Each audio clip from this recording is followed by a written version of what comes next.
নাপাক অবস্থায় বেশিক্ষণ থাকলে বা গোসলে দেরি করলে ফেরেশতারা কি সত্যি অভিশাপ দেয়? নাপাক ব্যক্তির প্রতিটি চুলের গোড়ায় শয়তান থাকে, এটি কতটা সত্যি? অপবিত্র অবস্থায় বেশিক্ষণ থাকলে কি কি ক্ষতি হয়? একজন মুসলমান হিসেবে এগুলো জানা আমাদের অবশ্যই প্রয়োজন, তাই ভিডিওটি শেষ পর্যন্ত দেখতে থাকুন। প্রিয় ভাই ও বোনেরা, আপনারা কি চান না যে আল্লাহ তাআলা আপনাকে ভালোবাসুন? পবিত্রতা অর্জনই যথেষ্ট কারণ আল্লাহর ভালোবাসা লাভের জন্য। আল্লাহ তাআলা বলেছেন, নিশ্চয় আল্লাহ তওবাকারীদের এবং পবিত্রতা প্রিয়দের ভালোবাসেন। আমাদের মধ্যে এমন কে আছে যে পূর্ণ ঈমান অর্জন করতে চায় না?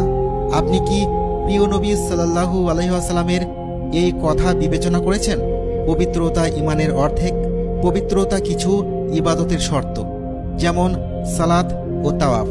মুসলিমরা অন্যদের থেকে পরিচ্ছন্নতা ও পবিত্রতায় আলাদা।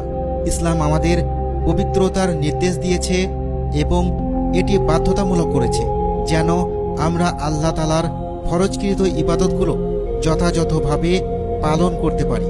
মুসলিমদের জন্য উচিত, যারা আল্লাহর ভালোবাসা অর্জন করতে চায় তারা যেন সব সময় পবিত্র থাকে।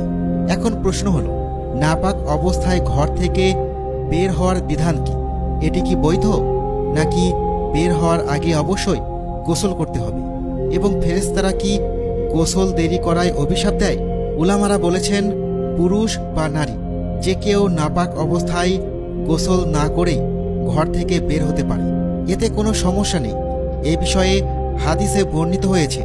আবু হুরায়রা রাদিয়াল্লাহু তাআলা আনহু বলেছেন, নবী সাল্লাল্লাহু আলাইহি ওয়াসাল্লাম একদিন মদিনার এক রাস্তায় তাকে পেলেন।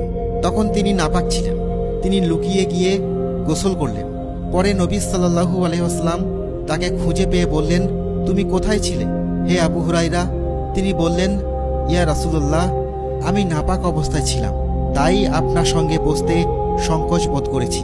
তখন নবী সাল্লাল্লাহু আলাইহি ওয়াসাল্লাম বললেন, সুবহানাল্লাহ, মুমিন অপবিত্র হয় না, তবে নাপাক অবস্থায় সালাতের সময় কাজা হওয়ার মতো দীর্ঘ সময় গোসল দেরি করা বৈধ নয়। আর নবী সাল্লাল্লাহু আলাইহি ওয়াসাল্লাম থেকে এই বিষয়ে কোনো প্রমাণ নেই যে ফেরেশতারা নাপাক ব্যক্তিকে প্রতিটি পদক্ষেপে অভিশাপ দেয়, বা তারা তখন পর্যন্ত অভিশাপ দেয় যতক্ষণ না সে গোসল করে। এমনকি এই কথাটিও প্রমাণিত নয় যে নাপাক ব্যক্তির প্রতিটি চুলের নিচে শয়তান থাকে। তবে নবী করিম সাল্লাল্লাহু আলাইহি ওয়াসাল্লাম বলেছেন, ফেরেশতারা নাপাক ব্যক্তির কাছে আসে না যতক্ষণ না সে গোসল বা ওযু করে। শাফেঈ ও হাম্বলী ফকিরা বলেছেন, নাপাক ব্যক্তি